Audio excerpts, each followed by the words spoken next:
Then our next one is going to be tomatoes a la Ronaldo. Now, who is this Ronaldo? Yeah, he's a very famous chef. Oh, yeah.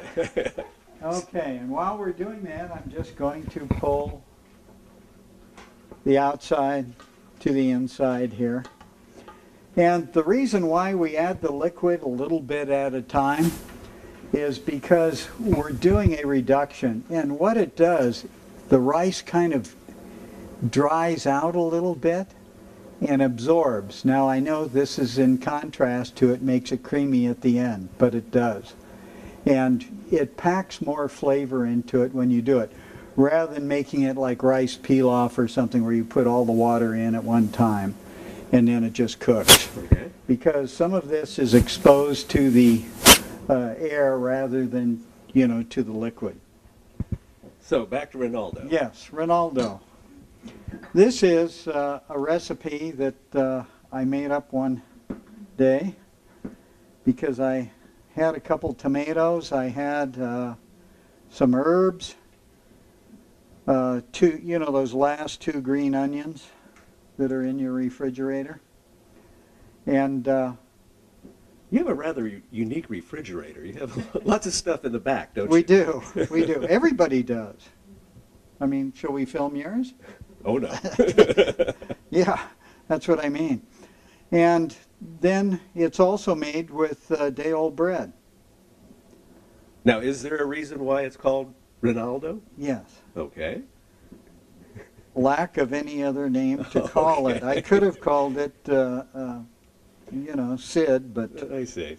you weren't around, so that's it. So we take a Roma tomato and we just chop it up into, we try to get as close to 1/4-inch pieces as we can. I was wondering what type of knife he uses and why. This is a Wusthof knife. This is the Oriental. And it's a knife that I've been using for the past 20 years, I think. And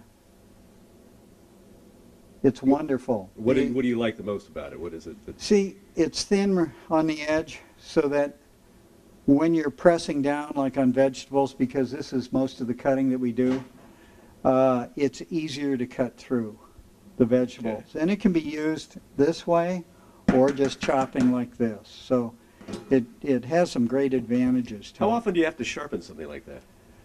Once a week. Oh, okay. And sharpening is really kind of easy, but you need to do it with a clean knife. And so if you have a steel, by the way, why the clean knife is because a lot of people wound up carving on meat and then they sharpen the knife and this fills in with fat, and the fat eventually turns into a lacquer, and that prevents the steel from sharpening. So if you have one, you buy one in a lifetime. Take your steel, when you get home, take your steel in a big pot of water and boil it for about 2 hours. And Makes a great soup, huh? It does. Because the top will be fat and in the bottom of the bucket will be all these metal filings. But anyway, 35-degree angle, and keep count, because this puts the wire on the knife, this takes it off. This puts it on, this takes it off. And so if you just do 1, 2, 3, 4 once a week, your knife will be sharp. With the back of the knife, and your knives will stay sharp 10 times longer. So we put that in, and then I have some green scallions, and then some day-old bread that we just kind of put in there. And then I'm going to add some herbs. And let me just grab them over here. And back to our risotto. It has absorbed all the liquid. Thicker, yeah. So what we have to do now is to just bring the outside in, level it out, and we're going to add some more stock to it. And by the way, if you have an Uncle Harry that, a little bit too much drinks, get ice cold stock with ice cubes in it, and he'll be here at the stove for about 2 hours making this rather than 40 minutes. Okay? Okay. So here, I'm just add some seasoning. You can add fresh basil. You can do all sorts of things. And then I'm going to take some olive oil and put in it.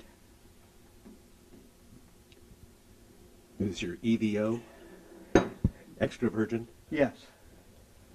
Sorry.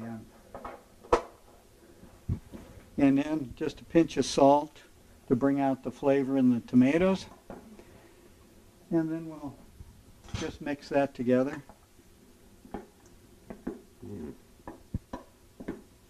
And if you want, little garlic. Now, how did you get the bread so crumbly? Did you have to put it in a food processor or anything, or just?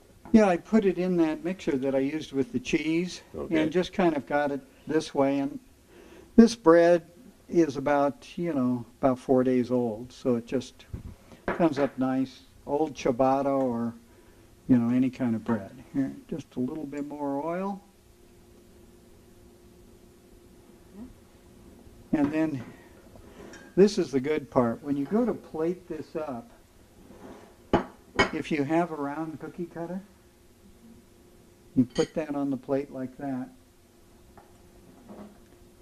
So this is your form, huh? Yeah, and then you try to spoon it in without spilling.